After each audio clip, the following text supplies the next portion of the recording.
Alright guys, how are you? I just wanted to do a quick video because I was rooting around at home today and I found this.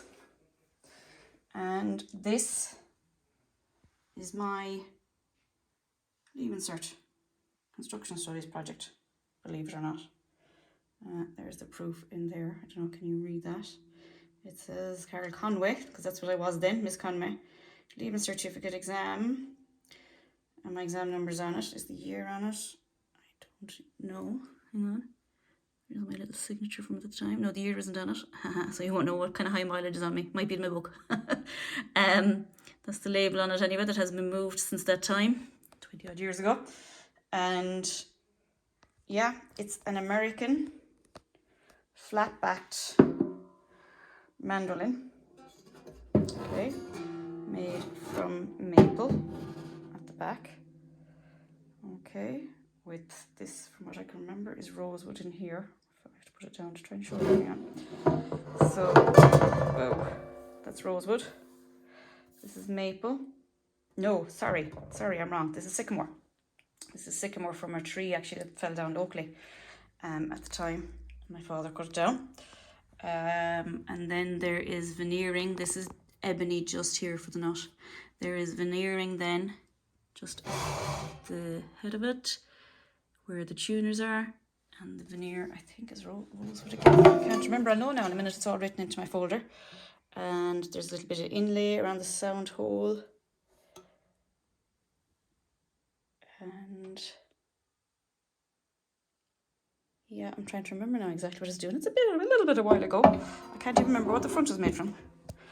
But anyway, I have pictures of it inside my folder in a minute and I'll show you all of them. Why am I showing it to you? Because, well, it's something a little bit more interesting, I suppose, than work for the moment. And it's still checking in with you. And also, in particular, I kind of want to show you the folder because, and here's the truth, I hadn't a clue really at the time what I was doing. I didn't really know what headings I should put in. The making the mandolin was the easy bit. My father makes instruments at home, so he's to show me what to do. I basically made two of these actually. I made one at home, one in school. This is the in school one because obviously for marking you have to have it made in school. You know that yourselves at this stage. So what I did was I made it at home at the same time as making it in school, and I go into school the following day and do the same things. I'd bring in some of my father's tools, all right, things for cutting those little circles there and so on. And there's a few little bits on it, all right, that were tricky enough to do and we had to fix. Like for example, at the back there, it's slightly crooked and it still annoys me to this day that, I don't know, I'll lay it down, that side there, you see, is slightly wider, it's slightly off center, the nut. Anyway, that's a small thing. All right, okay, I'll show you the book. So, okay, here's my well-worn construction folder. Dog-eared from out in the attic. It was in the attic for the last, I don't know how long. And just to be clear on this again, I literally hadn't a clue really what I was doing at the time. I don't ever remember getting a list of topics to put into the folder or even what order they should be. And I hadn't done junior cert woodwork. So I had never done anything like this, but it must have been okay. I didn't get given out about it anyway. That's a printout of my actual mandolin. And I had to go, imagine this, I had to go to printers to get that page printed because we didn't have a printer at home and most people didn't. Now, mind you, I'm making it sound like we're in the Fado. Anyway, cover page, name, subject, all the usual bits, level, what kind of a craft project type was it? In my case, it was a craft project and it was an American flat-backed mandolin. Any of you that play instruments, you'll notice or you'll know that a mandolin normally has a kind of a curved bulbous back. There's my exam number, 1285-89, number I will never forget, 1285-89. Anyway, next page, then I had contents, and actually I had forgotten, but now that I look at it, anything that's typed in this, lads, I typed it on a typewriter. My older sister had bought a typewriter at the time because she was doing a typing course. And I mean like a typewriter, like paper coming physically out as you type. And if you made a mistake, you'd go back and start again or try and type over it with this special typing Tipex ribbon, which is a pain. So you'll notice from here on, there aren't many pages that are typed. But anyway, so different stages. And if you look at it, and in particular now, think of this in comparison to the headings I've given you for your folder and for your project. I've all this out in stages. And by the way, it's years since I read this, so yeah, we'll see what it's like as we go through it. First page, acknowledgements. Costing then was my second page. In other words, what would this have cost to make?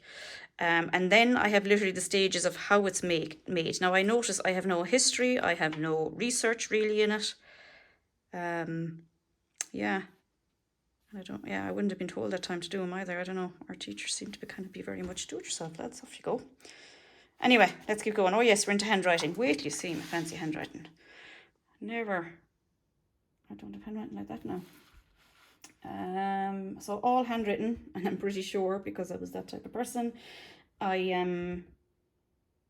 handwrote a few of these pages and redid a few of these pages because I wouldn't have been too happy with errors and putting typics and things. I hate typics. Anyway, so an acknowledgements page, thanks to those that helped me at the time. An introduction then into how I had to decide on my project. And actually, as I read my introduction, there is there isn't really research in it.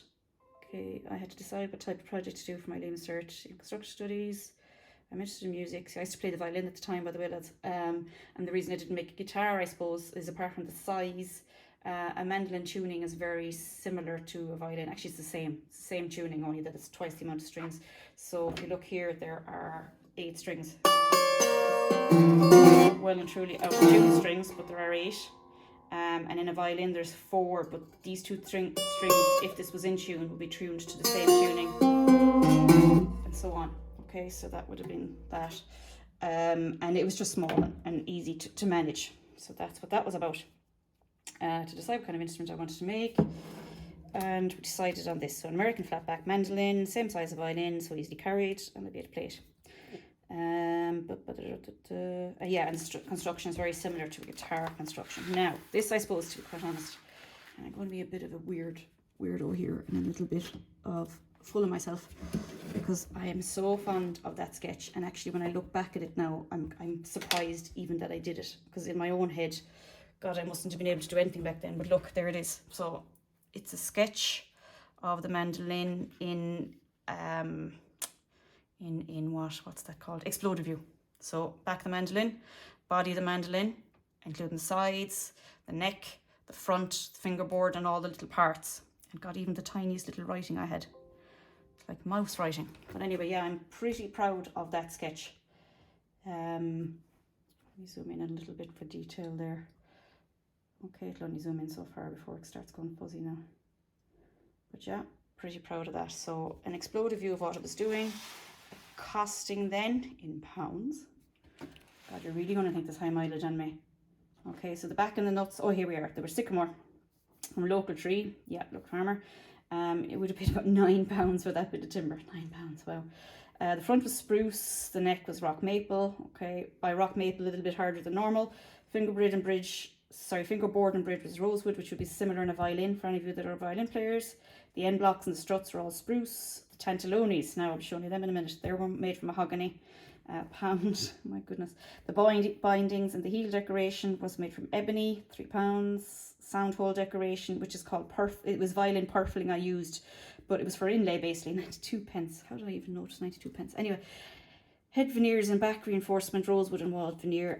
The nut, the frets, the machine heads. Now I had to order them from England. They were Gota ones, and they were £13 at the time. You'd pay about nearly £50 for them, or €50 for them these days. Tailpiece, and then the strings. So the total cost for the actual materials was £76.75. My goodness.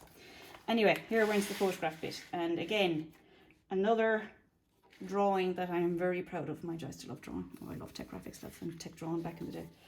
That was my favourite, to be honest, was the tech drawing side of things. Anyway, to start with, to make it, I had to cut out a mould. And the mould then, you see, would be used for forming the sides. Now, the mould was made from, I had to put together 2 pieces of timber in order to make it nice and thick. So I got MDF from the storeroom in the school. Was it MDF I used, or was it plywood? Do you know, I can't even remember this stage. It looks like plywood in the picture. I'll show you that in a second. It looks like plywood. Stuck 2 of them together, drew my shape out, flipped my shape over and drew it on the other side, and then we cut out and cut away all this inside section.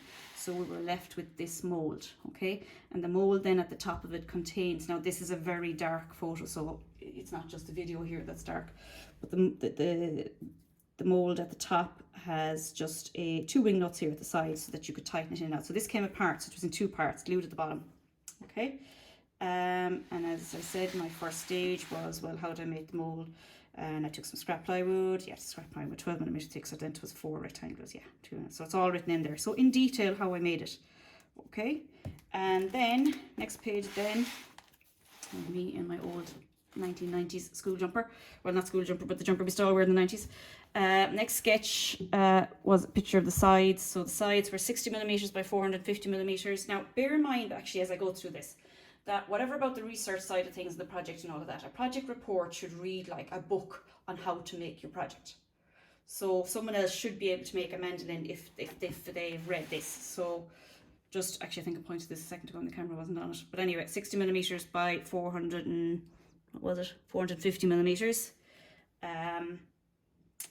Then this is just how you would clamp. What am I doing? Oh yeah, how I clamped the timber down so I could plane it. So you have to plane down the sides. I can hardly remember doing this, imagine. Let's look at the photograph. So there I am with a good old spoke shave, planing down the sides in order to make them thin enough to bend. So that's for these pieces here. Oopsie daisies. These pieces. Like, they're only 3mm thick, probably less. Okay, so in order to plane them down to make the piece. So the wood, then I'm talking about preparing the sides. That was this for bending. So I had to plane and scrape each side to a uniform thickness about 1.5mm. I'd say it was more than that, I'd say it was 2.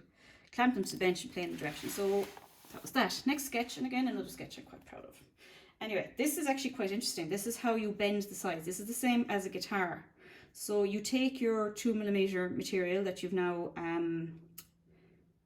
planed, so it's thin enough. You have your mold ready to go.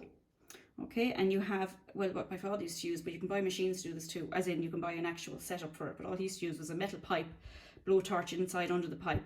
You wet the timber itself, and then you get your hands and you push the timber over and back across the hot pipe, so there's steam coming off it, but it's able to move. There's a photograph of it going on. There's the old school jug we used to have in school. Again, a hard photo to see. There's my hands, but there you can see the timber there being bent over the pipe. Okay, and in the background there's the other side. So what I'm trying to do then is get it to fit into the mold. So next photo shows putting it into the mold. Oh, by the way, these are photos that are actually stuck in, as in old style print, and get them printed in the printers. Anyway, and it fits into the mold. Okay, so then bent the sides. After that then, there's the first picture that's good. This is an example of what the tentallones are. Tentallones are what hold the front to the body of the mandolin, or to the side, so that you have a body. Now, hard to see in the sketch there, but basically what I'm trying to show is, look, that's a side view, section view of what the tentallones would have looked like, and you make a slice along each piece. It would have been cutting tentallones actually in the bandsaw way before I ever did my leaving cert, that I first started using bandsaws and machinery and so on. And what we would do then, and I'm actually going to zoom in this photo because I think this is nearly the most interesting thing. All right, so there's the inside. This is the block. There's a block on every instrument just in under the neck there to keep the whole lot together, and it's all to help it sound. There's my tentallones running along the rim of the timber, and the clothes pegs are to hold it in place while it's gluing. Now, the idea of cutting slots, so you'd cut a slot in each tantallone, in each piece of timber, but you wouldn't cut it the whole way through. So the bandsaw would cut in maybe as far as here, and then it would bend, it would move, because there was giving it, there was moving it. So they're called tentallones, and they're in every guitar you've ever seen. They're held together with tentallones. It's not just glue and a prayer. Alrighty, next page then is how do you do the back. Again, another sketch. Gee, Mac, I was so good at sketching. Fooled myself, haven't I? Anyway, this is how you put the back together. So this is a piece of string, there's a board, you put wedges of timber into the string and you push them over and back against each other so they'd eventually tighten the string and hold the two pieces together, because clamps, because this is curved, they just can't hold that. There's a photograph of it when it was ready for drying. So it is inside. There's my 2 pieces wedged together. There's my string. A little bit of plasticky paper in there to stop the actual wedges of timber sticking onto the timber I want to glue. They're actually floorboards, and a few clamps. Okay, so again, big typed page of how that was put together. Okay, moving along quickly. This is how the neck gets attached to the body.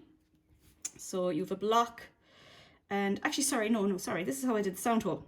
So that's this bit here. Now, I'd forgotten I did that. So there's my sound hole, okay? So how did I put in this inlay? The problem was that this is flush, okay? It's flat there with the edge of the sound hole, all right? So I had to cut out a section in a piece of timber that's already very, very thin, right? And actually, this is one of the tools or the items I would have had to bring into school, because it's a thing my father put together. Basically, it's a block of wood with, again, a wedging mechanism. There's a blade, it sits down in here, okay, and the blade just protrudes below the surface, and then there's a point like the point of a compass at this side. So what you do is you twist it on the timber and it cuts the channel out. Now, what channel did I want? It's this channel in here. So in other words, where it's white, let me zoom in a bit. Okay, it's not as clear as I'd like, but where it's white in there, that's glue, and I'm just tapping in the inlay, which was violin purfling. And I did 3 layers of violin purfling. Violin purfling is just a little, oh, sorry, there it is. It's just a little material. You buy that, you buy it separately. And there's a section view of what's going on. So there it is protruding. You would have planed it off once it was glued to keep it level with the top. And there's my centre line. Okay, so that was for the sound hole decoration. The strutting then, inside, let me zoom out. Inside in every guitar you have strutting.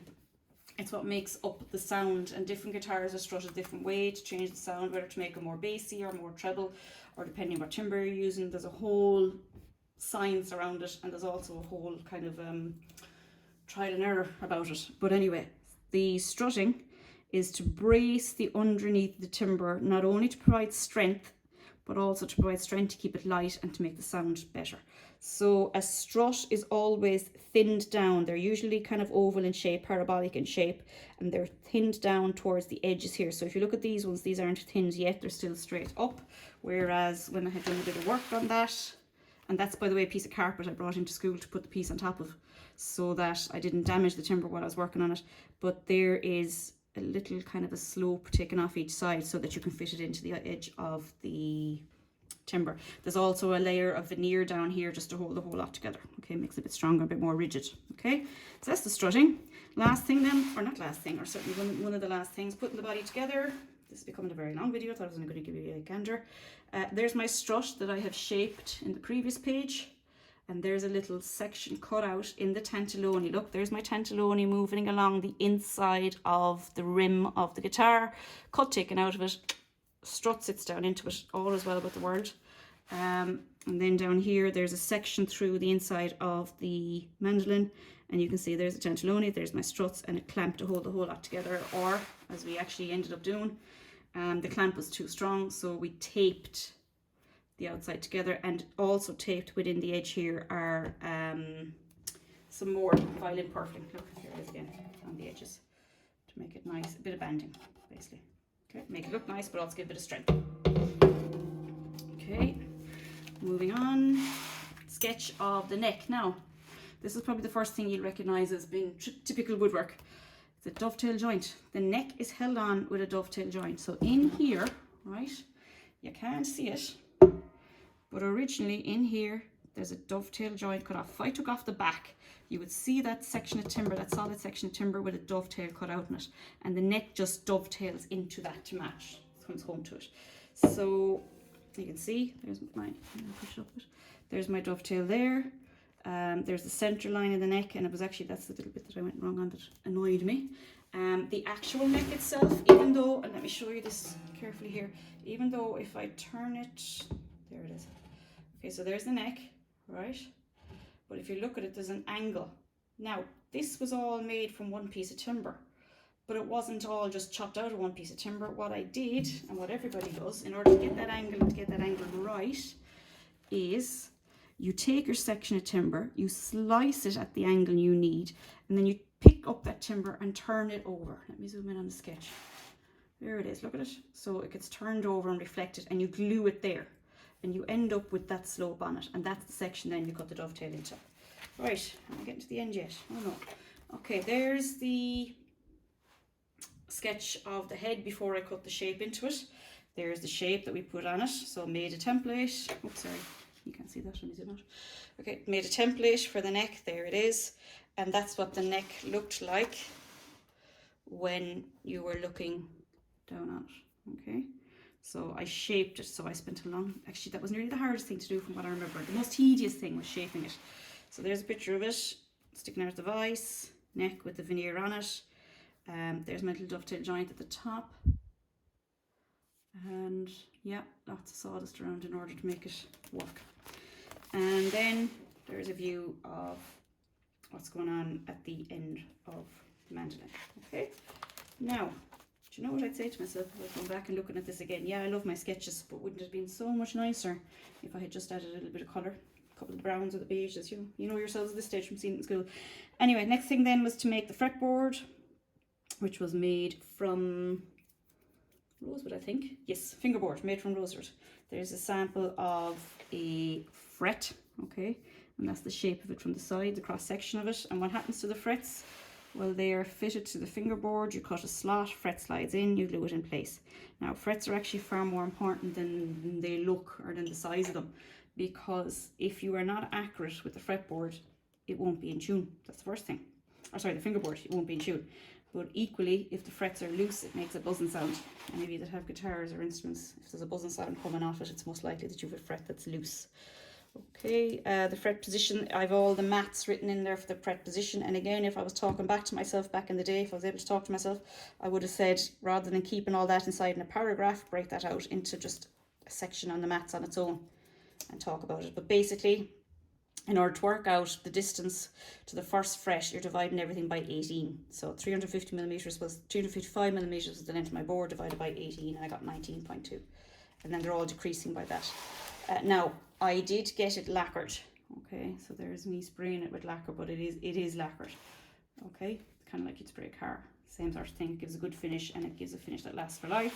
And there's a little blurb on the finish. Oh, too far. Okay, and then just pictures of the things I put on it, so the strings and the machine heads. So in other words, it becomes a record of what I did. Now, as I said at the start, I hadn't been given any list of what needed to be in this folder, and I wasn't quite sure. So what I did was I did a kind of basically a report on how I made my project, which is what it is. And I put in anything. You'll notice a lot, every so often there's a page that shows, like, yeah, there I'm showing the fret. There's plenty of sketches, plenty of writing, plenty of explanations. Also remember too, when something is handwritten, if this was typed, that's nearly 2 pages worth of typing, you know, so it would be a lot more in terms of typing. And then the last section of my folder, and even then we had to do experiments. Now I did a few electrical experiments because of the, because mine was craft, there wasn't really anything that was relevant. And then I have a good old conclusion. Now, according to my book, I have 18 pages, which doesn't sound like a hell of a lot. And certainly you have a lot more, but again, a lot of that is to do with adding research and investigation, but also adding, what am I missing? Research and investigation. Oh yeah, and the fact that you're typing. Mind you, you don't have to type it.